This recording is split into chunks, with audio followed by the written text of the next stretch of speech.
What'd you think of what Coach V had to say? I mean, he is just, dude. He was a ball of electricity today. It was awesome.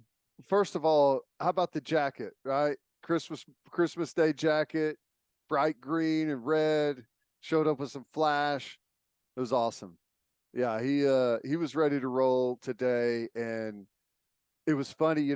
We only allocated a small part of the show to have Coach Venables on, and I think he would have gone on for an hour. He was ready to go through each individual player and talk about them. So it was awesome.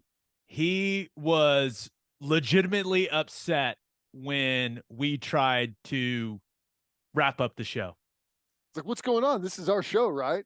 He's like, we can do what we want. It's our show. I was like, you're exactly right. And I believe from the initial wrap up, because I looked at my watch when Grant whispered, all right, hey, we need to start wrapping up.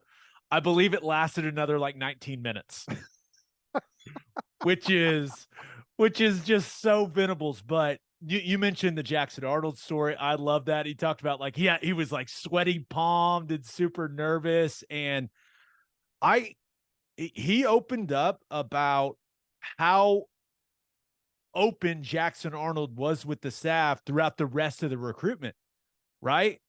When other schools were throwing a bunch of money at Jackson Arnold, he was letting the staff know and letting them know that he was staying committed to Oklahoma. And I thought that transparency was really interesting. And then something that Venables said about Jackson Arnold really stood out to me. And it's exactly what you want in your quarterback. He said he makes everyone around him better.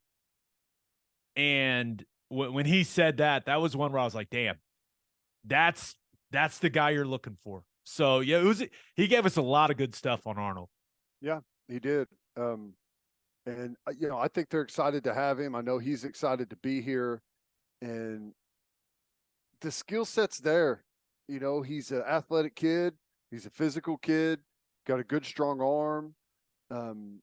We were watching his highlights, and then even he talked about it afterwards. Like there's some now. Obviously, it's high school and college, which is a different sport, but there's some similarities in what he does in his offense to what he's going to be doing at Oklahoma. Now, there's going to be way more to it, obviously, but some of just like the basic concepts are fairly similar to what they're going to be wanting him to do at Oklahoma. Yeah.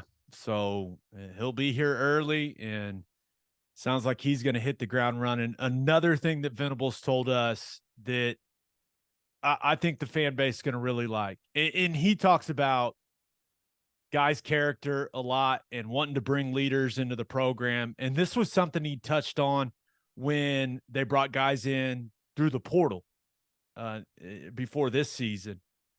He really likes when guys have been team captains. And he said 18 of the 24 guys that they signed were team captains this season for their high school teams. He talked about guts, courage, commitment, like all these things. But that's something I'd really never thought about, right? When you're evaluating a recruit, of course, you're evaluating him as a player and you're talking to his coaches and all those things. But a lot of times, those captaincies are voted on by your teammates in high school.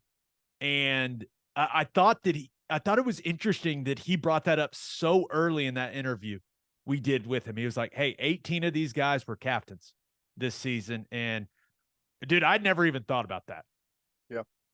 Yeah. You want leaders, you want guys that are willing to step to the front of the line and, take some onus as to what's going on with the team and how the team carries itself and what goes on in the locker room and, hold other players and teammates around them accountable. Like that's what you got to have. Now you're about to step into a locker room hornet's nest with, there's going to be 100 guys in there. And of the 100, it's probably going to be about the same percentage of those guys are team captains too. So in order to make it at that level, you got to step your game up even more. Going to be starting from the bottom, but I agree. Like you want leaders, right? You want leaders that people felt comfortable previously in electing them to what you consider a leadership role to represent that team. So, yeah, I think that's a big deal. Yeah, there's no doubt about it. Couple other things during the signing day show when Mike Hout raised up the sign that said Kendel Dolby has signed so that we could talk about him. Venables looked at it, was like, all right, we're talking about Dolby. It was that was pretty good. And he's a guy that, coming from JUCO, it's weird. You don't even think of JUCO Yeah. anymore with how the portal works and all this stuff. And of course, just traditional high school recruiting. But Venables made it sound like that's going to be a dude that's in the mix right away. Yeah. Yeah. And, I think that the transfer portal and junior college guys are way easier to hit on than high school recruits. There's a lot less guessing involved. There's still guessing, there's always guessing, but they've spent some time away from home. They've been in a college system where it's way more demanding, way more demanding physically and mentally. You're going to see a bunch of the same concepts. You're going to start to speak the language of football. The terminology is not always going to carry over across the board, but at least you can relate it to something that you've been doing. So, and you get to see some film against other recruited players, which is critical. So I like it. And what did he say about him? He said he's like the kitten that looks into the puddle to see his reflection and sees like a fierce tiger. Yeah, he's like, there, right? yeah, you see like a Siberian tiger in the reflection. I was like, what? Yeah, he's a guy that is really confident and plays bigger than what he is measured at. So that's a good thing. Yeah, no doubt about it. He touched on PJ Adebaore a little bit, and it's clear they feel the sky's the limit for that guy. And he even said like he's just scratching the surface. Mm-hmm. So length, athleticism, he's got plenty of weight to put on. I mean, the kid's a 5-star, so you could only say he's just scratching the surface so much, but just he was almost salivating about the potential for Adebaore in that defense. I was thinking about it, watching him on his highlights and trying to think of what it reminds me of. It reminds me of like an octopus. His arms are so long.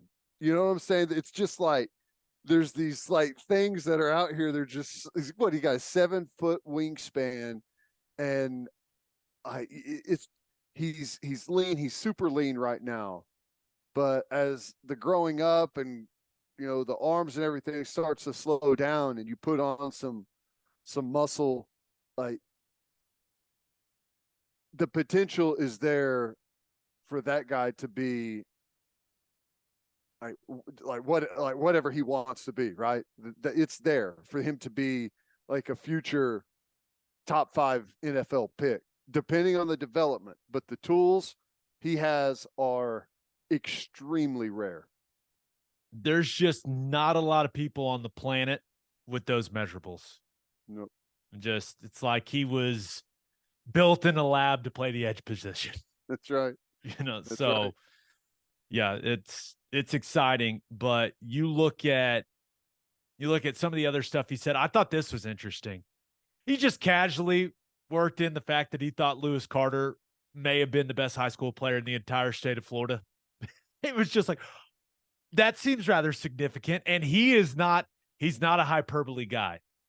So that one where I was like, yep, gonna jot that note down because I thought that's quite the statement, man. There's a lot of really good athletes, really good players coming out of that state. And Venables, he didn't even bat an eye. He was like, I think he may be the best player coming out of the state of Florida. Yeah. And here's another kid. Like, what I love about some of these players, particularly on the defensive side, because offensively we've had a lot of success recruiting top talent, but Adebaore, Lewis Carter, some of these players, you're winning these recruiting battles against the Georgias, the Alabamas, the Florida States, the Michigans, the names that we haven't been able to win against previously. You know, our defensive recruits have been in a different class of competition with schools, you know, and to be able to get out of this recruiting class, especially considering the year we had, let's be honest, but still win those recruiting battles with those big name schools and NIL stuff floating around, like it's in a really impressive haul with what they've accomplished. Yeah, there's no doubt. One other thing he said about Cayden Green, and he even mentioned like how difficult it is for offensive linemen to come in right away and to be a factor. But I mean, he said it multiple times. He thinks Cayden Green can help them right away. So no pressure, Cayden. Right. No pressure. You got it. But talked about, you know, how dedicated he is, how he's never wavered from OU, and just that he's a massive human being, which is kind of what you're looking for at the offensive line position. So, but that caught my attention that he thinks that Cayden Green has the possibility of helping this team right away. So, What he say definitely is going to be able to play guard, but hopes that he'll be able to kick out and be a super effective tackle as well, right? yeah, usually you start outside, and if it doesn't go well, you just keep working your way in, Ted. So I would assume they'll start him at tackle, see, you know, what his athleticism, what his quickness is looking like, and then they'll go from there. But certainly all kinds of people were after him throughout his entire recruitment and never wavered from Oklahoma. And it's a big time offensive line prospect for Bill Bedenbaugh to land. One other thing, sounds like 13 of the freshmen out as of now are planning on enrolling early.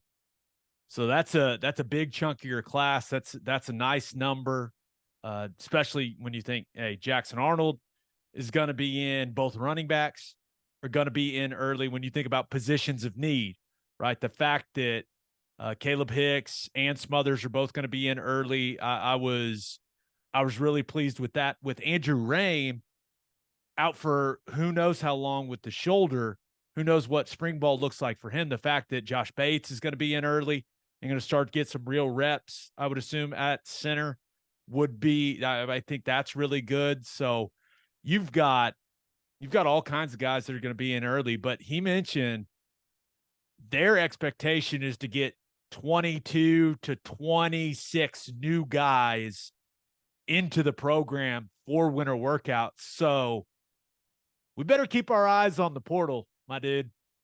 Yeah, I think as soon as these bowl games start to wrap up, I think there's going to be even more action in the portal because it's if you going off of the numbers you threw out there, you're talking about 10 or more guys, and what we've got 3 confirmed portal guys as of right now. Yeah. So there's going to be some action happening. Yeah. So this thing ain't over. That was kind of my takeaway when he told us. I was like, okay, there's going to be some movement here over the next couple of weeks.